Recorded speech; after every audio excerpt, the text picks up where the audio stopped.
Hello, everyone, and welcome to another episode of Living the Journey. My name is CJ Sanchez. And I'm Jena Harris. And today we're switching things up a little bit and doing a little Q&A discussion in regards to our Detox mini-series that we premiered last week with Miss Nisa Fox.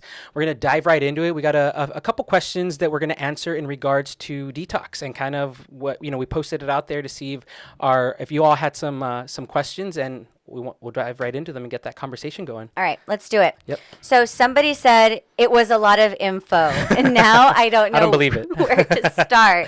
Valid question, because yes, it was a lot of information. Yeah. We were talking about in the first video detoxing the body, which there's so many ways to detox the body. I don't even think we scratched deeper into this. I mean, there's just so much more you can go into with all three segments, For sure. I mean, that's why there are books and tons of information out there. And that's why I really encourage everyone to do their own research and to just get curious about something. Mm-hmm. And so one of the ways, back to the, I don't know where to start. Yeah. So in the video, do you remember Nisa said, stop, listen, and get clear. Right. And that will be your guide on where to start, because I think that sometimes, there's just so much clutter in the mind, and it's like, it's you're going this way and that way, and it's like, I don't know where to go, where to start. But if we start to settle that in the mind, settle our minds down, we might, be able to hone in on what exactly is calling our attention. Absolutely.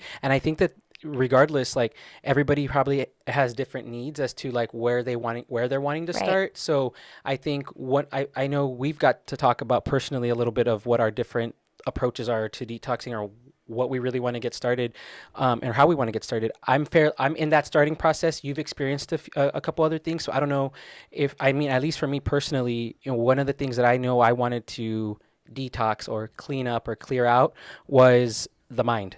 I think I'm on overdrive, and I know a lot of us are these days. And sometimes being able to process a schedule or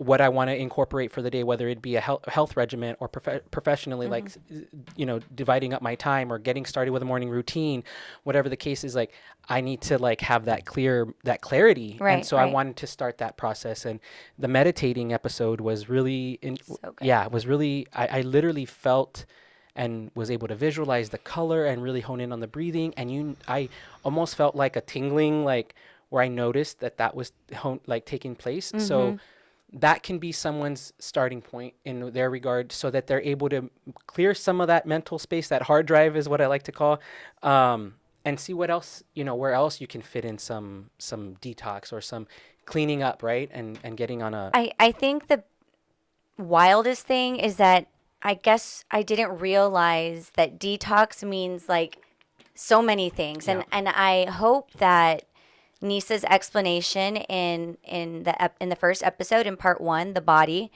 gave everyone a good sense of detox can mean a million and one things. Yeah. Sweating is a detox.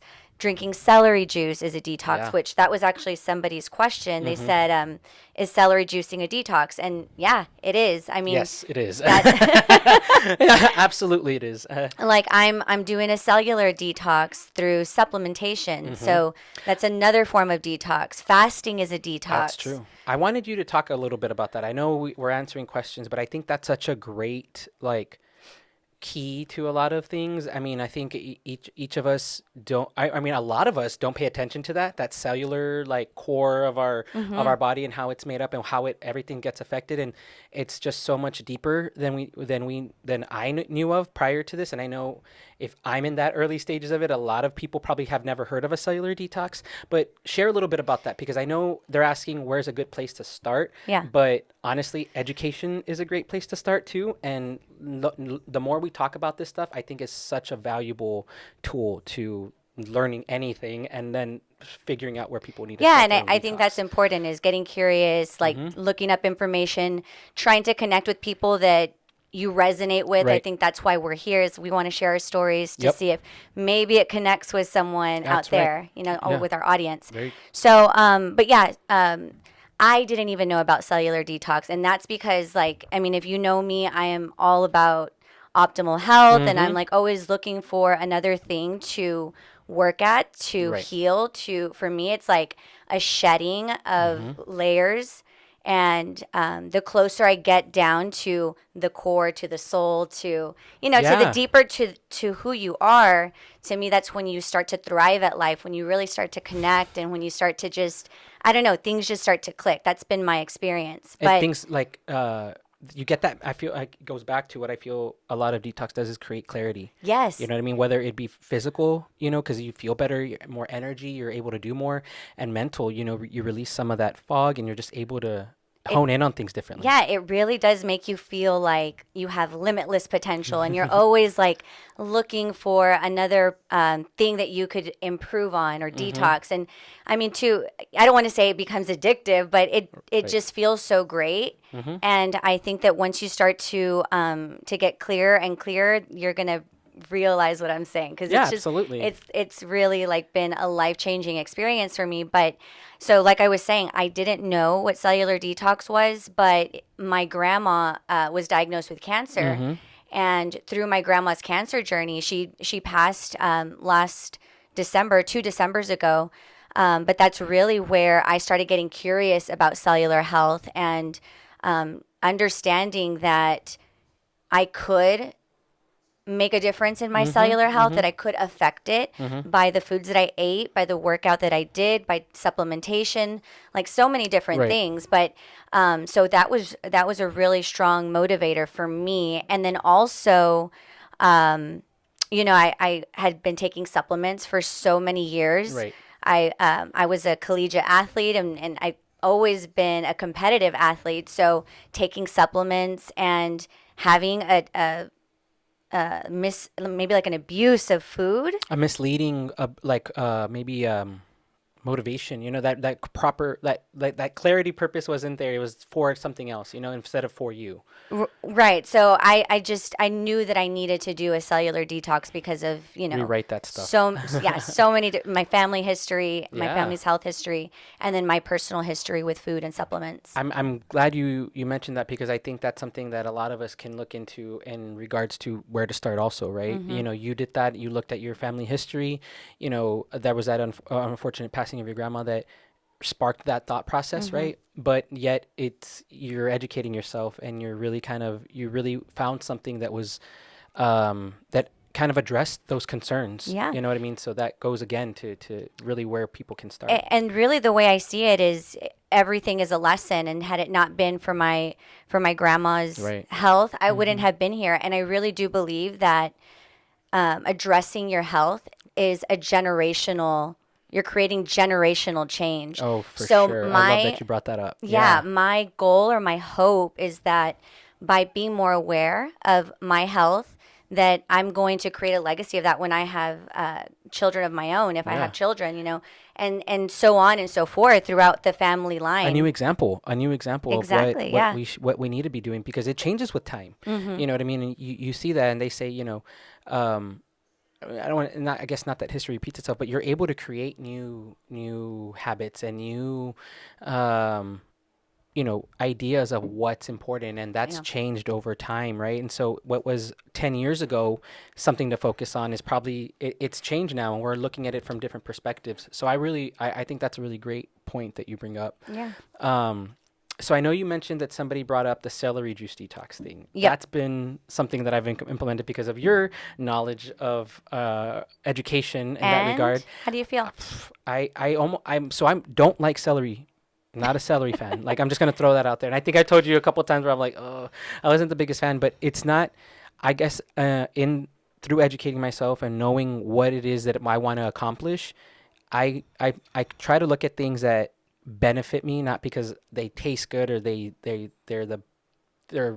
I don't know, it's not the sexiest thing to be eating or drinking all the time, but it has a positive impact on me and on my body. But I mean, I know definitely you recommend when you told me about it, you recommended first thing in the morning, and it's Fasted. yeah, I or fasted. That's right, and I've been implementing it that way, and I do almost feel like a different sense of hydration. You know what I mean? And then Yes, like a quenching, like it's just, you can feel it saturating your like cells. absorbing, right? Like Yes. your body's absorbing it. And then I immediately want to chug water afterwards, but I don't know if that's because I'm trying to get rid of the taste or because it's just, but I also know that knowing that in the back of my mind, it's kind of absorbing differently. I want everything to try to filter it through. So some more water and whatnot. But yeah, I do notice like like literal cleanse, Yeah. you know? I mean, it's all kinds of detoxifying. Right. And I wanted you to hone in on some of those like key points for it I know it's good for regulating blood sugar. Is that correct? It's good for, so the one thing that I really, really love about celery is that it really works to break down the fat and proteins that sometimes get left in the digestive tract. Okay. So that's huge. Yeah, when that happens, I mean, think about this food just sitting and fermenting inside of your digestive tract, and it just sits there over time. And so what celery juice does is it goes in and it cleans everything out, and so it's really good for that, which also because of that, so because it's breaking down those proteins and that fat, that means that it's creating or it's allowing that to be broken down into energy that we can actually use in our real outside life. Right. So it's using your food properly, or it's helping you use your food properly. It's literally it's superfood. It's amazing. I mean, there's so many other benefits. Helps clear the skin. Yep. It's amazing. Yeah, I love it. The pot, like it's just drink it. I tell everyone, like, buy it from Shake Express, like buy it from us, or buy it from HEB sells it now. Make your own. You make your own. You can juice it at home. You can blend it and strain it. However you have to do it, like just do it. I have a question, and I don't know if it devalues it at all, but is there something to mix it with, or if you start mixing it with too many things, does it lose its potency or lose like its benefits? So that's the first thing everyone wants to do is everyone wants to like make it into a blend or something, but that actually takes away the maximal benefits of the celery. So I mean, you can do it and you're still going to get some of the benefits, just like you're still going to get some of the benefits of it if you don't do it on an empty stomach. I mean, if you don't do it fasted. Right. But if you want to maximize the benefits, which I assume, like, if you're doing something, you want to do it 100%, exactly. right? Might as well do it the right way. In celery juice, I'm going to do it the right way. Exactly. So you want to do it fasted and you want to do it just straight celery. Awesome. What is the last? I think we have one more, right? Yes. So last one, is there such a thing as a bad detox? That's an interesting question. I don't think we addressed that last week, but it's okay because I think like everything else, right? It's kind of what we like, kind of going back to the first one, like what are our goals? What are you trying to accomplish? I think at the end of the day, with anything you're doing, as long as it's improving your health and improving your well-being, there's not a bad way to it, I would say. I don't know. I mean, no, that's exactly what I would say. Like, if something is not feeling right, listen. I think that's one thing that we don't do enough of is we don't pay attention to our our body, to our intuition. Like, there's all these signals and cues going off, but you're just like, I'm not going to listen. You just stuff it down, ignore. Or we make excuses to cover things, and it's just like you pile it on, and there's like more things you're trying to address and trying to fix. So if you're doing a detox and you feel like shit, don't do it anymore. Or like, discontinue that practice, try something else. But listen to your body. Yeah, listen to your body. But I don't want that to discourage people from trying things. Like for me, failing at something or not enjoying something gives me just more information about myself. It's just data. And that's all it is. Like, it's all just data. It's all just information. Pay attention. Use it if you like it. Don't use it and try something different. And improve it as to what makes sense for you, right? Like, I know for me, one of the things that I've implemented or that I've tried to readjust is, like, I know for me, one of the things that I've trying to detox is my mental outlook on like doing something on like a diet or whatever. I don't even like to use the word because I feel like we've developed a negative connotation for it. But if I want to eat a certain way to optimize my health and to create certain energy or whatever the case is. Kind of putting that, creating that thought process is a good start before even like starting that. So I'm personally going to go back to saying, I think what I've been into and what works for me has been this, like, the meditating, the reflecting, the aspect of detoxing that's been important because it's kind of opened and shed the ability for me to like be open-minded and clear for the other aspects of it, my body, my home, the things that I'm trying to, keep clean. So I'm going to go with that. That's awesome. Yeah. No, I think everyone is going to have a different starting point, and that's the cool thing about this is there's no right or wrong answer. But I really encourage you all to go back and watch the mini detox series if you haven't seen it. It's so good, and we really thank Nisa Fox for all of her she's amazing insight, her enlightenment. Like, she just is a breath of fresh air and a ton of knowledge. So thank you all for joining us. We're so grateful for you. If this is your first time, welcome. We hope you join us for more episodes. If you aren't following us, we're on Instagram, Facebook, and YouTube at Living the Journey RGV. We'll see you for another episode next time. We'll see you guys.